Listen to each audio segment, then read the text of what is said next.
होगा तू न कभी मुझसे दूर होगा, कि तेरे आंखों में मेरा नूर होगा तू न कभी मुझसे दूर होगा।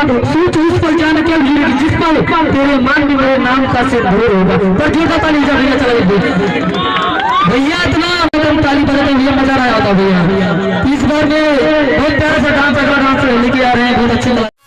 न सोचा था हमने कितनी दूर चले जाओगे, कि न सोचा था हमने कितने दूर चले जाओगे, अब मिलने को हम तरसेंगे और मौज तुम उड़ाओगे। ले गइल दिल हमारी ओढ़नी से खींच के, ले गइल दिल हमारी ओढ़नी से खींच के, कि देख के हमको वो सर झुकाते हैं, बुला के महफिल में नजरें चुराते हैं। अरे नफरत है हमसे तो भी कोई बात नहीं, अरे नफरत है हमसे तो भी कोई बात नहीं, पर गैरों से मिलके दिल क्यों चलाते हैं।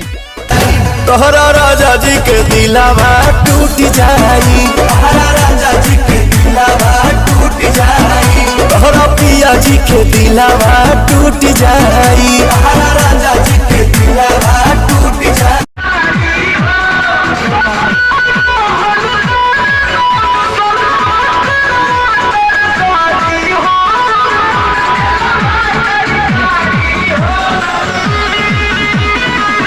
कि हाँ हमें मोहब्बत है उन्हें इनकार कैसे करूं, कि हाँ हमें मोहब्बत है उन्हें इनकार कैसे करूं, जब हमसे होता ही नहीं तो किसी और से प्यार कैसे करूं।